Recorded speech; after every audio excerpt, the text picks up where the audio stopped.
નમસ્કાર મિત્રો, સ્વાગત છે તમારું વેધર ઓફ ઇન્ડિયા ચેનલમાં અને હું છું ગૌરવ રાણીંગા। આજની એક ખાસ અપડેટ 24/5/2025 કેરળમાં ચોમાસાનું આગમન થઈ ગયું છે। હવામાન વિભાગે એક આધિકારિક ઘોષણા કરી છે। તેના નિર્ધારિત સમય કરતાં 8 દિવસ વહેલું ચોમાસું કેરળ પહોંચી ગયું છે અને ચોમાસાની ઉત્તરીય રેખા અત્યારે દક્ષિણ કર્ણાટકના કારવાર, શિમોગા, ધરમપુરી અને તમિલનાડુના ચેન્નાઈથી પસાર થઈ રહી છે અને છેલ્લી 24 કલાકના સેટેલાઇટ પિક્ચર ઉપર નજર કરીએ તો અરબ સાગરમાં જે વેલમાર્ક લો પ્રેશર સિસ્ટમ હતી તે હવે મજબૂત થઈ અને ડિપ્રેશનમાં ફેરવાઈ ગઈ છે અને આ ડિપ્રેશન સિસ્ટમની અસરથી અરબ સાગરમાં ગાઢ વાદળો છવાયેલા છે અને આ ડિપ્રેશન સિસ્ટમ હવે અરબ સાગરમાં ન રહેતા પૂર્વ દિશા તરફ આગળ વધી દક્ષિણ મહારાષ્ટ્રના કોંકણ કાંઠે રત્નાગીરી પાસે જમીનમાં પ્રવેશી ગઈ છે અને આગળ જતાં આ સિસ્ટમ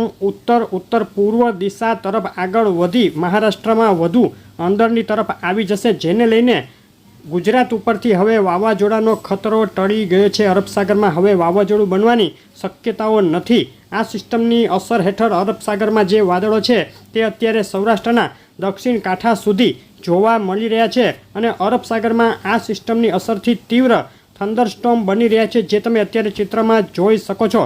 ભારતીય હવામાન વિભાગે જે બુલેટિન બહાર પાડ્યું છે સિસ્ટમનું, તે મુજબ ડિપ્રેશન સિસ્ટમ આજે વહેલી સવારે કાંઠા વિસ્તારો સુધી પહોંચી ગઈ હતી અને આજે બપોર પહેલાં આ સિસ્ટમ કાંઠા વિસ્તારોને પાર કરી અને જમીન ઉપર લેન્ડફોલ કરી જશે।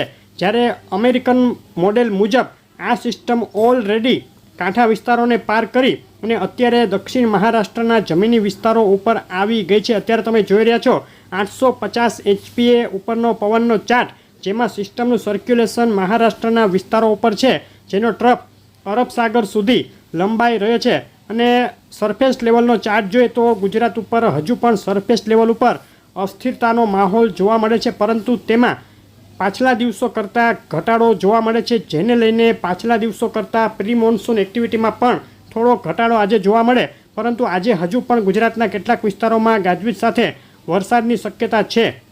આજે 24 મે અને આવતીકાલે 25 મેની સવાર સુધીમાં કયા વિસ્તારોમાં વધુ શક્યતા, તો સૌરાષ્ટ્રમાં જૂનાગઢ, અમરેલી, ગીર સોમનાથ, અમુક વિસ્તારો રાજકોટ જિલ્લાના અને અમુક વિસ્તારો ભાવનગર જિલ્લાના આ વિસ્તારોમાં છૂટાછવાયા સ્થળે હળવા ભારે ઝાપટા પડી શકે અને ક્યાંક ક્યાંક તીવ્ર ગાજવીજ સાથે હળવો મધ્યમ વરસાદ 1 ઇંચ સુધીનો પડે, ક્યાંક ક્યાંક તેથી વધુ તેવી શક્યતા દેખાય છે। પાછલા દિવસો કરતાં થોડો ઘટાડો થશે અંદરના વિસ્તારોમાં, પરંતુ કાંઠા વિસ્તારોમાં જો અરબ સાગરની સિસ્ટમના વાદળો આવે તો તેને લઈને ક્યાંક ક્યાંક તીવ્ર ગાજવીજ સાથે ભારે ઝાપટા કે વરસાદ પડવાની શક્યતા ગણી શકાય। મુખ્યત્વે જૂનાગઢ, ગીર સોમનાથ, અમરેલી જિલ્લાના અને ભાવનગરના કાંઠા વિસ્તારોમાં આ રીતનો વરસાદ પડી શકે છે આજે રાત આવતીકાલ સવાર સુધીમાં। જણાવ્યા મુજબના સૌરાષ્ટ્રના વિસ્તારો સિવાયના વિસ્તારોમાં ક્યાંક ક્યાંક છાંટછૂટ કે એકાદ બે સ્થળે હળવા ઝાપટાની શક્યતા ગણી શકાય। દક્ષિણ ગુજરાતમાં વલસાડ, નવસારી, ડાંગ, તાપી અને સુરત જિલ્લામાં તીવ્ર ગાજવીજ સાથે હળવો મધ્યમ વરસાદને ક્યાંક ક્યાંક 1 થી 2 ઇંચ સુધીનો વરસાદ આવતીકાલ સવાર સુધીમાં શક્ય છે। ગુજરાતમાં, મધ્ય ગુજરાતમાં છૂટાછવાયા હળવા ઝાપટા અમુક સ્થળે પડે અને છાંટછૂટ થઈ શકે। ગુજરાતના આ સિવાયના વિસ્તારોમાં ખાસ કોઈ મોટી શક્યતા નથી, ક્યાંક ક્યાંક છાંટછૂટ થઈ શકે। તો આ રીતે અરબ સાગરની સિસ્ટમ હવે જમીન ઉપર પ્રવેશી ગઈ છે અને આગળ જતાં આ સિસ્ટમ હજુ પણ મહારાષ્ટ્રના વિસ્તારો ઉપર રહેશે, ત્યારબાદ ધીમી ગતિએ ઉત્તર પૂર્વ દિશામાં આગળ વધશે। ગુજરાત ઉપર આ સિસ્ટમની હાલ સીધી કોઈ મોટી અસર થવાની સંભાવના હવે નથી દેખાઈ રહી।